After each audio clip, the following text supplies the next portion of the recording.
कि चलिए अब आते हैं अब मार्केट में ये जो बड़ी रैली हुई कल क्यों हुई और यहाँ से इसके मायने क्या हैं इसको समझते हैं। देखिए मार्केट दो कारणों से गिरा। अप्रैल सीरीज काफ़ी वोलेटाइल रही, हालांकि सीरीज ऑन सीरीज गेंस थे लेकिन बीच में काफ़ी बड़ी करेक्शन आई। दो कारणों से करेक्शन आई थी, एक तो हमारी पॉलिटिक्स, एक जियो पॉलिटिक्स। ठीक है, और जियो पॉलिटिक्स में तो खैर हमेशा एक बहुत क्लियर व्यू होता है कि जियो पॉलिटिक्स से बेटर बाइंग अपॉर्चुनिटी नहीं होती है। ये एक वो लपक लीजिए वाला मोमेंट होता है हर बार जब भी जियो पॉलिटिक्स की वजह से मार्केट गिरेगा।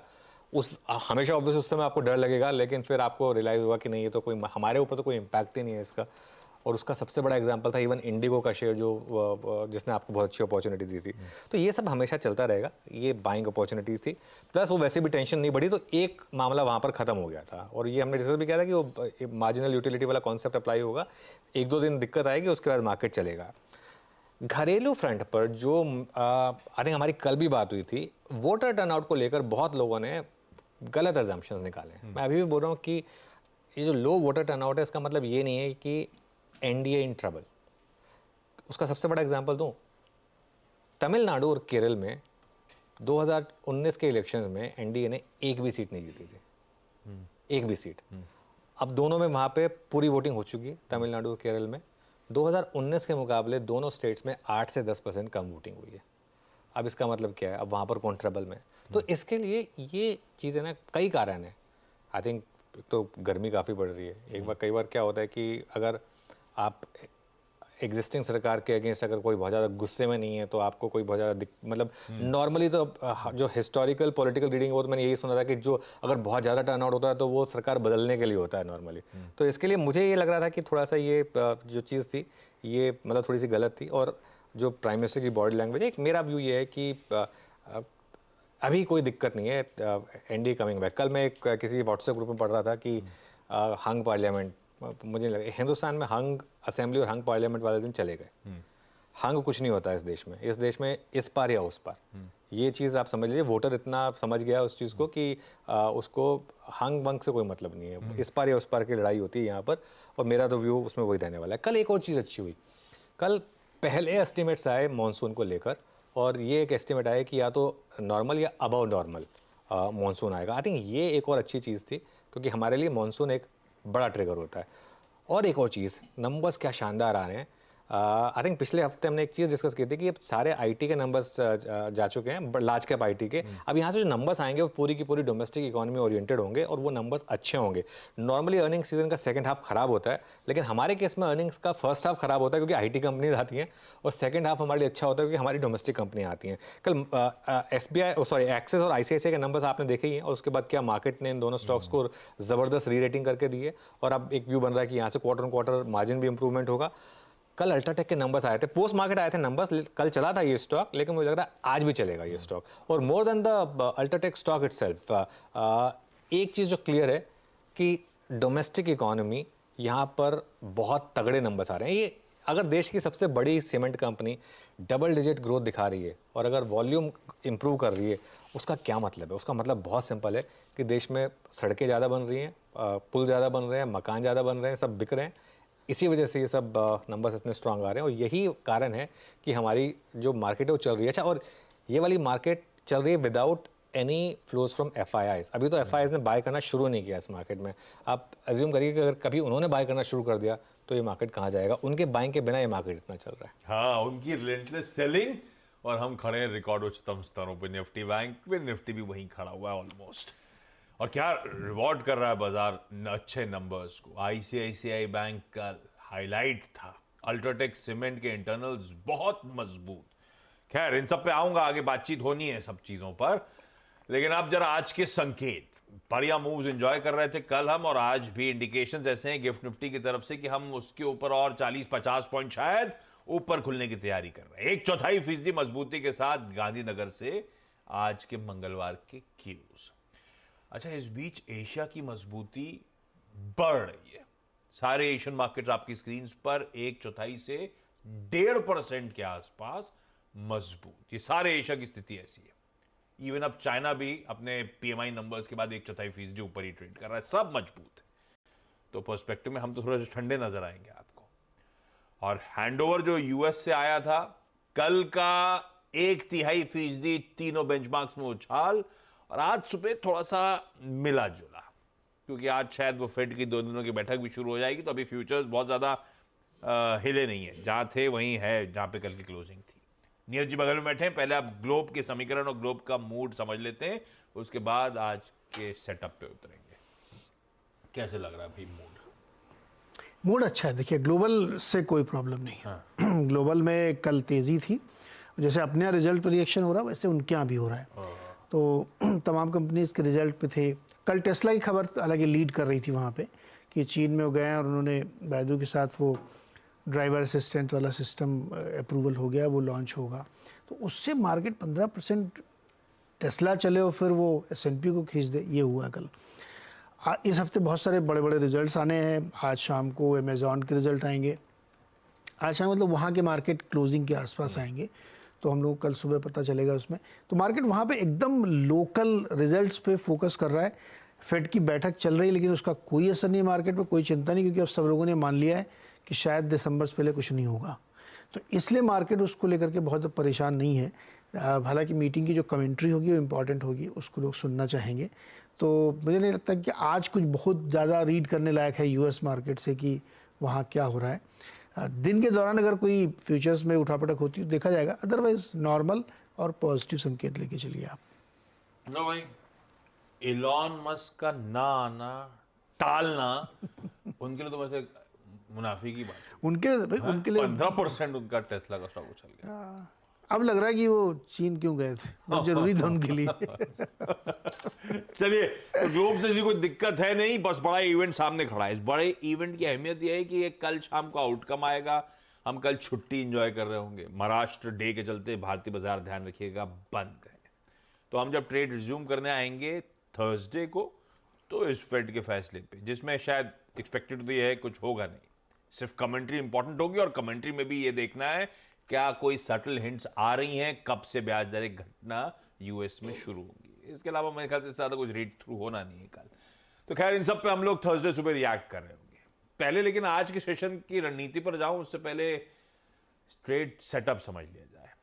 कैसा लग रहा है सेटअप कल की उस पावरफुल अप मूव्स के बाद, निफ्टी बैंक की उस गजब रैली के बाद? सेटअप थोड़ा ओवरबॉट है और मुझे लग रहा है आज एक रिस्क है मार्केट में कि इंट्राडे में एक बार के लिए मार्केट आज आपको सिग्निफिकेंट प्रॉफिट बुकिंग दिखा दे। प्योरली सेटअप के बेस पर आज मार्केट में रिस्क रिवॉर्ड आपके फेवर में नहीं है अगर आप आज की आज पैसा बनाना चाहते हैं। कल मार्केट ने आपको अच्छी ट्रेड दी थी लेकिन वो कल था। आज स्पेशली डे ट्रेडिंग के लिए आज मेरे ख्याल से सेटअप थोड़ा ओवरबॉट है और थोड़ा और ओवरबॉट हो जाएगा। मैं बताता हूँ क्यों। पहली बार FII की बाइंग आ गई कैश मार्केट में, जो हमें नॉर्मली पसंद नहीं है। DIS की बाइंग भी है लेकिन DIS की बाइंग कम है क्योंकि उनको जरूरत ही नहीं पड़ी। जब अगर FII की सेलिंग ही खत्म हो, मतलब बंद हो गई, वही काफ़ी था। वो बार्स आपकी स्क्रीन पर दिखाई देंगे। ये देखिए, ये DIS का पूरा ग्रीन है। FIS का नॉर्मली रोज रेड होता है, कल एक फर्स्ट ग्रीन बार बन गया यहाँ पर। लेकिन जो सेटअप में मुझे चीज़ हल्की सी खराब लग रही है वो है FIS में की इंडेक्स फ्यूचर्स में बाइंग। 3600 करोड़ की इंडेक्स फ्यूचर्स में FIS ने बाइंग की है। नॉर्मली FIS जब सेल करते हैं वो हमारे लिए बेटर रहता है। और विद इन दैट बहुत क्लियर हो गया था कल की बैंक निफ्टी में ज़्यादा शॉर्ट कवरिंग हो रही थी। बैंक निफ्टी में 2150 करोड़ के करीब करीब बाइंग हुई है और निफ्टी फ्यूचर्स में उसके मुकाबले थोड़ी सी कम हुई है। और अगर आप ट्रेंड देखेंगे FIS का इंडेक्स फ्यूचर्स में, जिस दिन सेलिंग हुई है, जितनी बड़ी सेलिंग उतनी बड़ी रैली। ठीक है, बस कल थोड़ी सी बाइंग आ गई 3631 करोड़ की। अगली प्लेट और इम्पॉर्टेंट है। अगली प्लेट आपको दिखाएगी कि FIS ने कितने लॉन्ग और कितने शॉर्ट चेंज करे। 1,53,000 लॉन्ग हो गए, अब हम 37,000 लॉन्ग ऐड हुए कल। 1,99,000 शॉर्ट पर हैं हम, 16,000 शॉर्ट कम हुए हैं कल। मतलब नेट 53,000 शॉर्ट एक ही दिन में कल कम हुए हैं। ये होता है वो मैजिक ऑफ शॉर्ट कवरिंग। हम डिस्कस करते हैं ना, जब भी FIS की शॉर्ट पोजीशंस 1 लाख कॉन्ट्रैक्ट पर पहुंचती है, अगली प्लेट में आपको दिखाई देगी वो। पिछले हफ्ते 1,24,000 तक पहुंच गए थे हम। फिर एक्सपायरी वाले दिन हम ऑब्वियसली शॉर्ट्स कम रोल ओवर हुए। अच्छा, हमने जब सीरीज के शुरू में एक ये भी लिया था कि वो शॉर्ट्स ने रोल ओवर किया ही नहीं और अगले दिन फिर शॉर्ट्स आ गए। वो एक क्लियर कट एक इंडिकेशन था कि वो फ्राइडे को शॉर्ट्स आए थे जब मार्केट डे लो पर बंद हुआ था। और सोचिए फ्राइडे को जिसने शॉर्ट किया और स्पेशली डे लो पे शॉर्ट किया, उसकी कल क्या हालत हुई होगी। तो इसके लिए थोड़ी और शॉर्ट कवरिंग बाकी है मार्केट में। अभी भी हम -45,000 कॉन्ट्रैक्ट पर हैं। लेकिन मेरा ये मानना है कि आज ड्यूरिंग द डे एक बार आपको प्रॉफिट बुकिंग का मौका मिलेगा स्विंग ट्रेडिंग के लिए। देखिए, पोजिशनल में तो मैं अभी भी इंटैक्ट हूँ, बने रहे, कोई दिक्कत नहीं है। अगर आपने वो फ्राइडे को ले लिया या आपने कल लिया तो आज मार्केट आपको एक बार मौका देगा। आज मुझे लग रहा है एक बार के लिए जहाँ खुलेंगे उसके बाद ऑब्जर्व करेंगे, एक बार के लिए अगर आज निफ्टी रेड में भी आ जाए इंट्राडे में तो मुझे हैरानी नहीं होगी। और उसके कारण मैं यही बता रहा हूँ कि मार्केट थोड़ा ओवरबॉट हो गया। इंडिया विक्स देखिए कल 12% चला, तेजी वाली मार्केट में इंडिया विक्स 12% चला 12.24। ये एक और इंडिकेशन है कि शायद थोड़ी हायर लेवल पे प्रॉफिट बुकिंग आएगी। कल पुट कॉल रेशियो 1.23 पर बंद हुआ है, अब वो भी हमारे कंफर्ट जोन से थोड़ा बाहर आ रहा है। आज एक और गैप अप मिलता है मान लीजिए और थोड़ी सी और बाइंग होती है तो हो सकता है ये पुट कॉल रेशियो 1.35 1.4 तक चला जाए।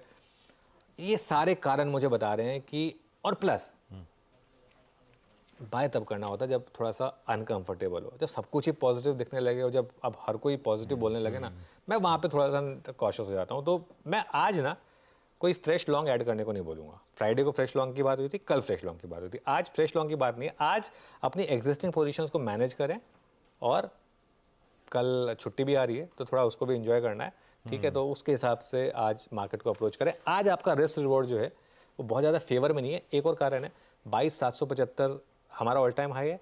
अब अगर आज हम गैप अप के साथ खुल रहे हैं, मान लो 50-60 पॉइंट के गैप अप के साथ खुल रहे हैं, 22,710 पर आ गए, 22,750 60 70 पर पोजिशनल ट्रेडर एल्गो ट्रेडर बैठा होगा एक बार के लिए सेल करने को। तो आज गैप अप के बाद आपके फेवर में नहीं है। बैन की जहाँ तक बात है, एक ऐड हो गया बायोकॉन, एक ऑलरेडी बैन में है Vodafone idea. Setup slightly overbought और आज मुझे लग रहा है और ओवरबॉट हो जाएगा। इसके लिए इंट्राडे में एक नॉक की पॉसिबिलिटी है। बिल्कुल ठीक है, कोई दिक्कत नहीं। ओवरबॉट बाजार है, कॉशियस रहने का समय है। अब जब सब जागेंगे तो अपन कॉशियस हो जाएंगे। अपन ने बहुत अच्छा इस मोमेंटम को राइड करा है, काफी सेटलमेंट्स दे दिए आपने। आज का सेशन कैसा पैन आउट होगा निफ्टी 50 में, लेकिन क्या लेवल्स वॉच आउट करने हैं, और अगर किसी समय ठंडा पड़ता हुआ बाजार लाल की तरफ बढ़ रहा हो तो एंट्री करने का मन बनेगा क्या? हाँ, देखिए एक चीज़ मैं आपको अभी बोल रहा हूँ, जहाँ भी मार्केट रेड में आएगा या फिर डिक्लाइन देगा वहाँ पे बाय बनेगा। और एक चीज़ थर्सडे के लिए, अनलेस मार्केट आज डे हाई के करीब बंद हो, थर्सडे के लिए आप लॉन्ग पोजीशंस कैरी करके जाइएगा। उसका कारण बताऊँ क्या है? थर्सडे को हम रिएक्ट करेंगे फेड के डिसीजन पर। आप इतिहास उठा के देख लीजिए, फेड ने कभी मार्केट को डिसअपॉइंट नहीं किया। मार्केट हमेशा पॉजिटिवली इसको रीड करता है नॉर्मली। तो इसके लिए वो खैर अलग बात है, वो हम क्लोजिंग में जब शो डिस्कस कर रहे होंगे तब करेंगे। लेकिन क्या करना है, अभी क्या करना है? देखिए एक चीज़ है, अगर आप स्विंग ट्रेडर हैं, मतलब आपने कल लिया है या फ्राइडे को लिया है, फ्राइडे वालों के लिए तो खैर बहुत ज़्यादा पॉजिटिव में है। अगर आपने कल भी किसी लेवल पे लिया है तो आप एक स्टॉप लॉस रख लीजिए 22,600 का। एक 22,600 का एक स्टॉप लॉस रख लीजिए, एक छोटा सा, क्योंकि एक गैप अप के बाद फिर आपका 100 पॉइंट के करीब का वो एक कुशन हो जाएगा, ठीक है। तो 22,600 का स्टॉप लॉस रख लीजिए। और स्विंग ट्रेडर अगर चाहें तो एक बार के लिए प्रॉफिट भी बुक कर सकते हैं आज। स्विंग ट्रेडर, मैं बार बार इस चीज़ को रिपीट करता हूँ, पोजिशनल ट्रेडर और स्विंग ट्रेडर में फ़र्क। अगर फ्राइडे के लॉन्ग से आपके कल के लॉन्ग से, तो एक बार के लिए आप चाहें तो बुक कर सकते हैं उसको। पोजिशनल ट्रेडर लेकिन अब अपना स्टॉप लॉस ट्रेल कर लें, जो हमारा 22,250 22,300 रहा है, अब 22,450 कल के लो के आसपास। चाहे तो 22,440 कर लें उसको, 22,450 थोड़ा इजी रहता है याद करने में, इसलिए मैंने 22,450 रखा है। तो 22,450 पर अब अपना ट्रेलिंग स्टॉप लॉस ले आए पोजिशनल ट्रेडर्स। अगली रेजिस्टेंस हमारी कहाँ पर है? 22,775 जो हमारा ऑल टाइम हाई है, जो हमने 10 अप्रैल को लगाया था। उसके बाद मार्केट थोड़ा सा करेक्ट हुआ था, और उसके बाद जो बड़ी रेजिस्टेंस है वो है आपकी 22,875 से 22,900, जहाँ परसों के सबसे ज़्यादा कॉल राइटर्स बैठे हैं। उसके हिसाब से 22,875 से 22,800, तो 22,775 से 22,900 मोटा मोटी आपकी एक रेजिस्टेंस जोन है। यहाँ पर सपोर्ट कहाँ है? पहला सपोर्ट है 22,450 से 22,500। बहुत बड़ा पुट राइटर बैठा है यहाँ पर 22,500 पर, वो 22,450 के नीचे जाने नहीं देगा मार्केट को। ये हमारा पहला सपोर्ट जोन है। और बड़ा सपोर्ट जोन, खैर उसकी तो बात करना थोड़ा सा इररिलेवेंट है, लेकिन फिर भी कर लेते हैं। 22,350 से 22,420 10 और 20 डे एक्सपोनेंशियल मूविंग। अच्छा, एक और चीज़ बोल रहा हूँ, अगर आपसे पिछली रैली मिस हुई है किसी कारण से, अगर आपको ये लेवल्स मिल जाए ना 22,350 22,420, वो एक री एंट्री के मौके होंगे। आज कहाँ बाय करना है? अगर मार्केट आपको एक नॉक दे दे 22,500 से 22,550 का, ये जोन मिल जाए ना अगर किसी भी कारण से आज इंट्राडे में, और हो सकता है एक बार के लिए आपको मार्केट नॉक दे दे, तो फिर ये बाय जोन होगा। उसमें एक स्टॉप लॉस रखना है आपको 22,450 का। और एक चीज़ मैं अभी से कह रहा हूँ आपको, थोड़ी हिम्मत करके आज जहाँ मार्केट बंद हो रहा हो, और अगर स्पेशली अगर बड़ी रैली के साथ बंद ना हो रहा हो, तो थर्सडे के लिए हिम्मत करके ऑप्शंस के थ्रू, थर्सडे वाले ऑप्शंस नहीं, वो तो बहुत बड़ा रिस्क होता है, अगले हफ्ते के ऑप्शंस के थ्रू, लेकिन कैरी करने की कोशिश करिएगा, क्योंकि मुझे लग रहा है कि थर्सडे को आपको एक गैप अप मिलना चाहिए, स्पेशली अगर आज इंट्राडे में प्रॉफिट बुकिंग आ गई तो। और उसकी डिटेल्ड कमेंट्री के लिए कमाई के अड्डे में जुड़िएगा। तो तो और कन्विक्शन के साथ उस पर और चर्चा होगी। लेकिन आज थोड़ा सा कॉशियस रहेंगे सीएनबीसी आवाज के दर्शक। आज अगर गिरावट आती है तो खरीदारी करने के मौके होंगे। अगर किसी वजह से 22,500 550 स्क्रीन पे दिख रहा है तो अपनी लिए फिर निफ्टी लपकने का बढ़िया मौका होगा। यह है आज का अप्रोच बाय ऑन डिप्स का। निफ्टी बैंक, वैसे कल जब बहुत गजब के मूव्स आ रहे तो कल ही कमाई के अड्डे में बिगुल बच गया था। अब की बार 51,000, तो वो अपना वो टारगेट तो अपन लेके चल रहे हैं। लेकिन कल की पावरफुल एक तरफा मूव्स के बाद निफ्टी बैंक में अब क्या करना चाहिए? देखिए, निफ्टी बैंक में आज बस एक दिक्कत आएगी। आज दो एक्सपायरीज है हमारे पास। एक तो फिन निफ्टी की एक्सपायरी जो नॉर्मली होती है, और एक निफ्टी बैंक की वीकली एक्सपायरी जो 1 मई को होनी थी, लेकिन 1 मई को क्योंकि कल छुट्टी है इसके लिए आज निफ्टी बैंक की एक्सपायरी आज ही हो जाएगी। मैं हमेशा एक चीज़ नोटिस की है, D-1 हम हमेशा बोलते हैं कि सबसे इंपॉर्टेंट दिन होता है। सबसे ज़्यादा ट्रेंडिंग डे जो होता है वो D-1 होता है। वो कल हो चुका है। कल D-1 डे था बैंक निफ्टी पे, वो हो गया। आज D डे है। नॉर्मली, और ये नॉर्मली मैं रिपीट कर रहा हूँ, नॉर्मली D डे पर कंसोलिडेशन होता है। क्यों? क्योंकि जो ऑप्शन प्राइसेस बेतहाशा भाग जाते हैं उसको राइटर कैप्चर करने की कोशिश करता है एक्सपायरी डे पर। तो इसके लिए आज कंसोलिडेशन डे पॉसिबल है, प्रोवाइडेड मार्केट उस रेंज में रहे। तो एक रेजिस्टेंस है आपकी 49,550 टू 49,700, 49,500 600 700 पे सब कॉल राइटर्स बैठे हैं। 49,700 के ऊपर अगर निकलना शुरू हुआ ना तो फिर वापस एक पॉजिटिविटी पॉसिबल है यहाँ पर। उसके बाद वो सीधा आपको 50,000 तक ले जा सकती है। 50,000 आपका जो साइकोलॉजिकल रेजिस्टेंस है। पहली बार हम बैंक निफ्टी पर 50,000 की तरफ बढ़ेंगे अगर वैसा हुआ तो। यहाँ पर सपोर्ट कहाँ है? यहाँ पर थोड़ी दिक्कत क्या है, सपोर्ट जो है वो थोड़े से डीप है। पहला सपोर्ट है आपका 49,000 टू 49,200 ऑप्शंस के हिसाब से, और बड़ा सपोर्ट है आपका 48,500। और आशीष, बैंक निफ्टी इतना ज़्यादा स्ट्रेस्ड है, 48,500 पर आपका 5 डेमा है, 10 डेमा तो 48,000 पर है, 20 डेमा तो 47 समथिंग पर है। इतना स्ट्रेस्ड है बैंक निफ्टी। इसके लिए बोल रहा हूँ कि थोड़ा सा बैंक निफ्टी में आज फ्रेश एंट्री नहीं बनती, क्योंकि अगर फ्रेश एंट्री आप कर भी रहे ना आज, तो बहुत टाइट स्टॉप लॉस रखना होगा आपको। इसके लिए सिग्निफिकेंट डिप मिले, अगर आपको 49,000 तक की कोई भी डिप मिले तभी फ्रेश पाएंगे, वरना फ्रेश बाइंग नहीं है। एग्जिस्टिंग पोजीशन, और अगर आप आवाज़ का जुड़े रहें तो आपके पास अच्छी खासी लॉन्ग पोजीशन होनी चाहिए, उसी को कैरी करें तो मेरे ख्याल से वो बेटर रहेगा। बहुत बढ़िया, बिल्कुल ठीक बात। एग्जिस्टिंग लॉन्ग्स को कैरी करेंगे। फ्रेश एंट्री की गुंजाइश अब इन लेवल्स पे रिस्क रिवॉर्ड के लिहाज से फेवरेबल नहीं नजर आती। यह है निफ्टी बैंक की आज की बढ़िया सी कमेंट्री। सीएनबीसी आवाज का मॉर्निंग पैनल शायद रेडी हो रहा है, पीछे दिखेगा आपको। कुछ ही देर में एक्सपर्ट्स के साथ बातचीत की शुरुआत करेंगे, लेकिन पहले डॉक्टर साहब, बिग स्टॉक्स का स्टिंग।